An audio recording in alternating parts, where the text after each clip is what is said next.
Hi friends, welcome to యువిసి Masti. Cinema రంగం అంటేనే రంగుల ప్రపంచం.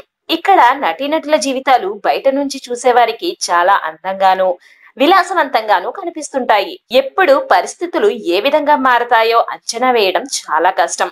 పరిశ్రమలో ఒక వెలుగు వెలిగి ఉన్నదంతా పోగొట్టుకొని పూటగడవని పరిస్థితిలో చాలా దయనీయంగా తనువు చాలించిన మహానుభావులెందరో ఇక్కడ కనిపిస్తారు. ఉదాహరణకు రాజనాల, పద్మనాభం, చంద్రకళ ఇలా చాలా మంది కనిపిస్తారు. ఫ్రెండ్స్, వీళ్ళందరి గురించి, వీళ్ళ చివరి రోజుల్లో అనుభవించిన కష్టాల గురించి మన ఛానల్లో వీడియోలు చేశాను, తప్పకుండా చూడండి. ఈ కోవకు చెందిన వారిలో సీనియర్ నటి లేడీ కమెడియన్ పాకీజా కూడా ఒకరు. ప్రస్తుతం ఆమె చాలా దయనీయ స్థితిలో ఉన్నారు.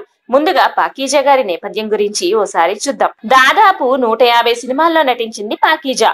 తెలుగు, తమిళ భాషల్లో కామెడీ పాత్రలతో తనకంటూ ఓ గుర్తింపు సంపాదించుకుంది. అయితే ఎంత గొప్ప జీవితం అనుభవించిందో అంతే కష్టాలు కూడా చూసింది పాకీజా. తన కామెడీతో ఎంతో మంది ప్రేక్షకులను సంపాదించుకుంది. తెలుగులో సీనియర్ ఎన్టీఆర్, ఏఎన్ఆర్, మోహన్ బాబు, బాలకృష్ణ వంటి టాప్ స్టార్ల సినిమాల్లో నటించారామె. అసెంబ్లీ రౌడీలో చేసిన పాకీజా క్యారెక్టర్ తర్వాత ఆమె పేరు స్థిరపడిపోయింది. పెదరాయుడు, రౌడీ ఇన్స్పెక్టర్ వంటి పలు సూపర్ హిట్ ఫిలిమ్స్ లో చేసి మంచి గుర్తింపు తెచ్చుకుంది.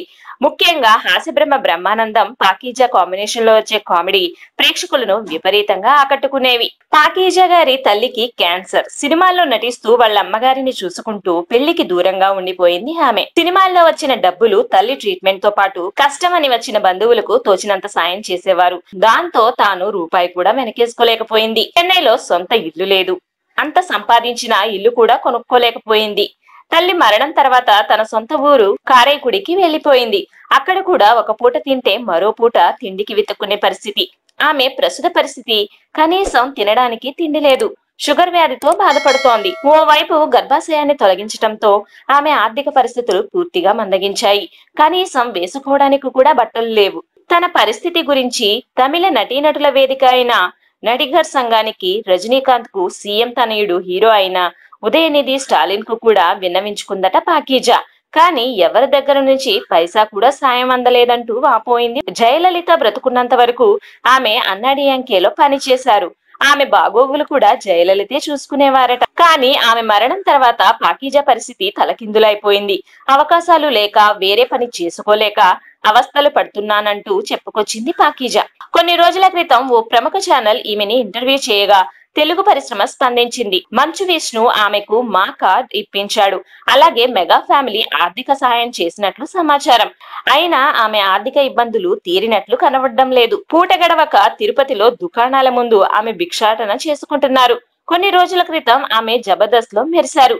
ఒకప్పుడు స్టార్ కమెడియన్ గా వెలిగిన ఆమె ఇప్పుడు తిరుపతిలో దుకాణాల ముందు అడుక్కుంటూ అలా కనిపించడంతో చాలా మంది కన్నీళ్లు పెడుతున్నారు. నటించడానికి తాను రెడీగా ఉన్నానని, అవకాశాలు ఇస్తే ఇప్పటికీ నటిస్తానంటోంది. ప్రస్తుతం హాస్టల్లో ఉంటూ కాలం గడుపుతున్నారు. నాకు కెరీర్ పరంగా లైఫ్ ఇచ్చిన తెలుగు ఇండస్ట్రీకి వచ్చి ప్రయత్నాలు చేయాలి అనుకుంటున్నానని తెలిపింది. అయితే అక్కడికి వచ్చి ఉండడానికి కూడా తన దగ్గర డబ్బులు లేవంటూ కంటతడి పెట్టుకుంది సీనియర్ నటి. ప్రస్తుతం హాస్టల్లో ఉంటూ కాలం గడుపుతున్నాను, ఎవరైనా సాయం చేస్తారేమోనని ఎదురు చూస్తున్నాను అని చెప్తూ భావోద్వేగానికి గురయ్యారామె. That's all for this video friends. ఈ వీడియో నచ్చినట్లయితే మర్చిపోకుండా వీడియోకి ఓ లైక్ ఇచ్చి మా ఛానల్ ని సబ్స్క్రైబ్ చేసుకోండి. అలాగే ఈ వీడియో మీద మీ అభిప్రాయాన్ని కూడా కామెంట్స్ లో తెలియజేయండి. Thanks for watching friends. జై హింద్.